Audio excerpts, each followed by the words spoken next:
L'invité du Maine, une coproduction Fidélité Mayenne, RCF Sarthe.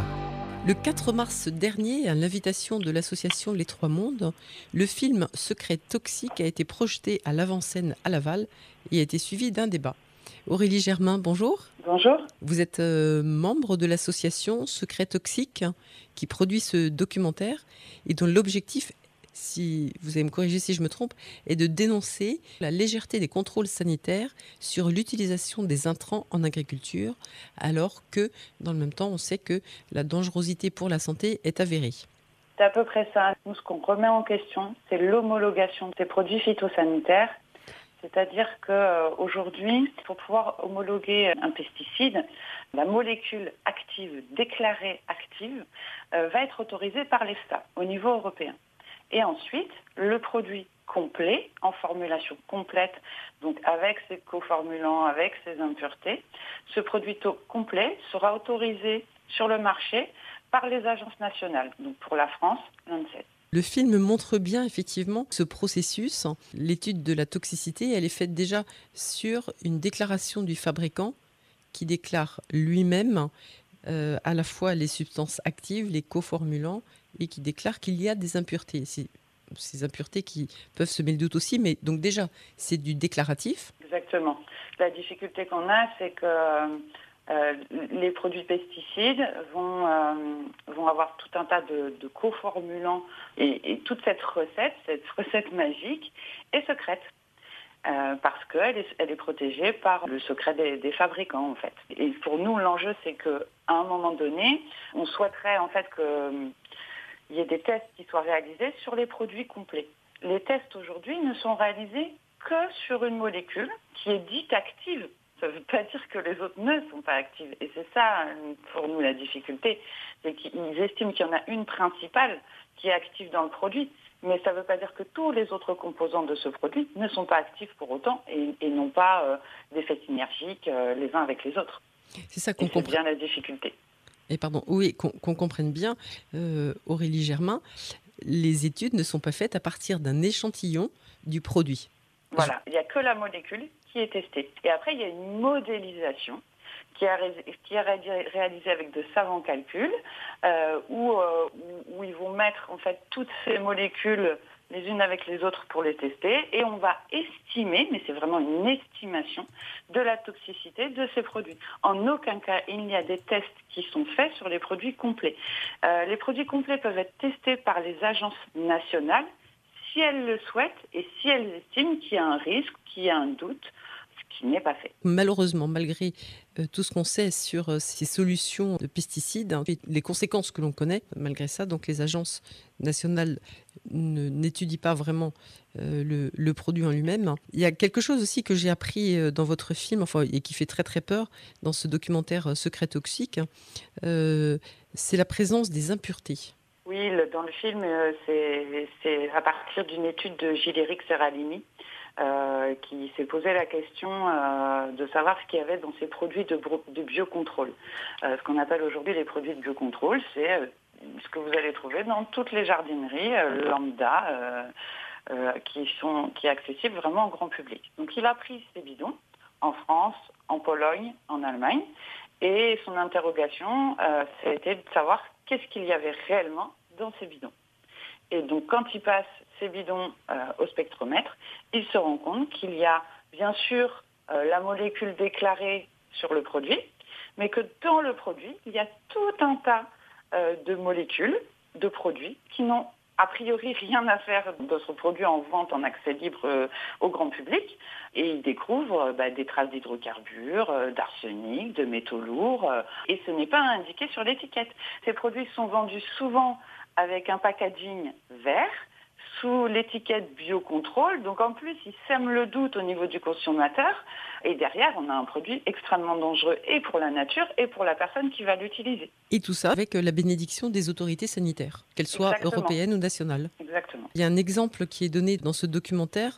C'est ce monsieur qui fabrique de la confiture et qui dit en fait c'est un peu comme si j'utilisais un récipient dans lequel j'ai mis un peu d'essence ou de pétrole, et comme si j'utilisais ce même récipient avec un petit peu de résidu de pétrole et d'essence. Je mets juste des fruits et du sucre. J'ai fait mes confitures, sauf que il y aura du pétrole. Alors c'est peut-être avec l'arsenic qui prend cet exemple, je ne sais plus, mais Exactement, c'est ça. voilà, en fait c'est ça. En fait, aujourd'hui, il n'y a rien qui protège personne en plus, parce qu'on est tous exposés. La problématique, elle est à la fois sur le produit, elle est sur l'homologation de ces produits, elle est aussi dans notre quotidien à chacun d'entre nous, parce que les pesticides, on les reçoit tous, que ce soit dans l'air, dans l'eau, dans notre nourriture. Même si on souhaite s'en protéger, on ne peut pas aujourd'hui. Donc en fait, on se retrouve tous en contact quotidien avec des substances extrêmement dangereuses. Dont on sait, effectivement, il y a eu des études. Alors, j'ai vu aussi que dans le documentaire, dès 1949, déjà, la disparition des abeilles commençait à inquiéter. Mais bon, ça n'a rien changé. Et pour sauter les étapes, en 2021, on a fait le lien entre les pesticides et des cancers, des maladies de Parkinson, des troubles respiratoires, des perturbations endocriniennes, etc., des malformations chez les nourrissons. Mais donc, rien n'a changé malgré la mise en évidence du danger de ces produits. Non, rien n'a changé. Et on a même obtenu des arrêts de la Cour de justice européenne qui rappellent que ces produits doivent être testés, donc que la toxicité à long terme de ces produits doit être réalisée avant la mise sur le marché. C'est l'arrêt Blaise qui le rappelle en 2019. Une association Pan-Europe vient d'obtenir le même type d'arrêt sur une autre procédure dans un autre pays européen. Et la Cour de justice européenne a rappelé exactement la même chose cette année. Donc la difficulté, c'est qu'on a une législation qui est la plus stricte du monde en Europe, sauf qu'elle n'est pas appliquée. Et c'est donc bien ce que vous réclamez. Alors vous, Secret Toxique, mais aussi beaucoup d'autres associations. Oui, on est en lien aujourd'hui. Secret Toxique a été créé suite à l'étude de Gilles-Éric Serralini en 2020. Elle a été créée par Génération Future, Campagne Glyphosate et Nature et Progrès. À l'époque, qui se sont dit que ces associations, ayant découvert cette problématique, elles ne pouvaient pas rien faire. Et du coup, elles ont créé Secret Toxique pour s'occuper que de cette problématique d'homologation et de tests à long terme avant de la mise sur le marché de ces produits. Il y a eu encore un arrêt de la Cour de justice de Marseille qui a été rendu récemment et qui rappelle les mêmes choses sur 2 néocotinoïdes qui ont voulu être mis sur le marché et qui rappelle exactement la même chose. Des tests de toxicité doivent être faits avant d'autoriser ces produits sur le marché. Si ces tests étaient faits, on pense que quasiment la totalité de ces produits ne seraient pas sur le marché. À qui profite le crime, Aurélie Germain ? Alors, c'est forcément les entreprises de l'agrochimie qui en bénéficient le plus, avec énormément de profits et forcément avec du soutien des structures qui devraient nous protéger, nous les citoyens.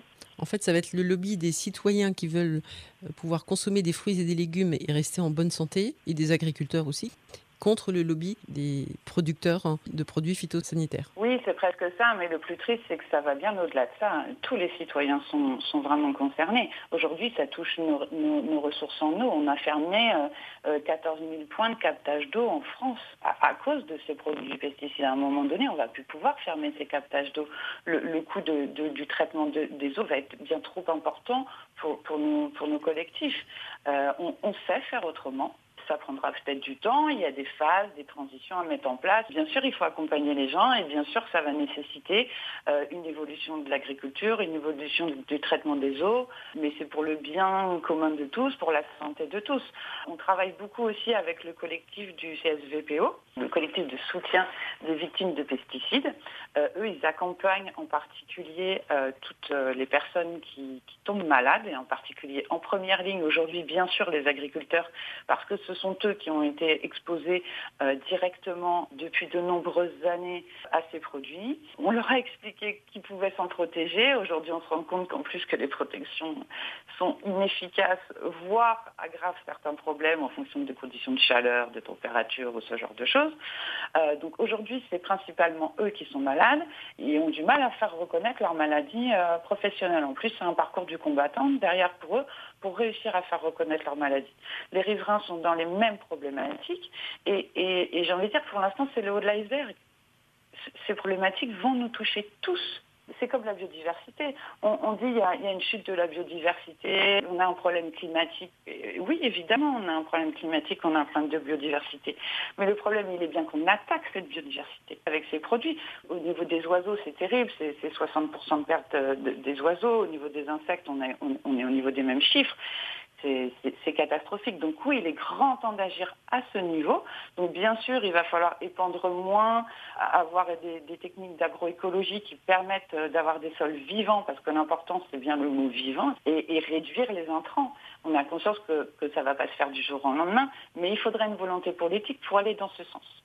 Aujourd'hui, les dernières décisions politiques et notre dernière loi d'orientation agricole qui est en cours ne prend pas du tout. Elle est même revenue un petit peu en arrière. Complètement. Et la loi du plomb qui aggrave encore toutes ces perspectives, qui permet par exemple de réautoriser l'épandage de ces produits pesticides par drone. Ça avait été interdit pour de bonnes raisons. Donc sur plein de niveaux autour de cette problématique, on revient en arrière. On n'est pas du tout dans adapter notre modèle, répondre à nos problématiques pour pouvoir nourrir le monde en bonne santé dans 5 ans, dans 10 ans. Bon, et en tout cas, c'est bien un des objectifs de Secret Toxique d'informer les citoyens et de mobiliser autour de ça pour que les choses changent. Oui, on a plusieurs moyens d'action. On a donc le film qui nous permet d'informer la population, avec lequel on fait le tour de France depuis 1 an et demi. Et puis, je me permets de signaler qu'il est disponible aussi sur YouTube. Oui, exactement. C'est pas de la concurrence, mais ça permet aussi à ceux qui l'ont raté de pouvoir le regarder. Exactement, c'est très très important. On a un livre qui retrace du coup un peu l'historique de Secret Toxique et qui fait le parallèle avec la problématique de l'amiante. Parce que, pareil, l'amiante, c'est une problématique qui a traîné pendant des années à cause de volontés politiques qui n'étaient pas très claires sur le sujet aussi, avant qu'on finisse par interdire ce produit, et où là, on est face à des centaines de gens malades. Bon, pour nous, ça va prendre la même direction. Et on a fait une petite BD aussi, qui est en vente sur Helloasso, et qui permet du coup d'aborder le sujet de manière très simple, pour expliquer les choses avec des dessins le plus simple possible, parce que c'est quand même un problème réglementaire complexe. Donc l'idée, c'est vraiment de pouvoir aborder cette problématique de manière simple et accessible à tous. Et en même temps, on n'a pas besoin d'être chimiste pour comprendre quand on voit le documentaire. Donc oui. Merci beaucoup à Secret Toxique et merci à vous, Aurélie Germain, de ce petit débrief sur cette soirée du 4 mars dernier à l'avant-scène, où la projection du film a occasionné un débat intense. Merci à vous de vous intéresser à cette problématique. Merci beaucoup.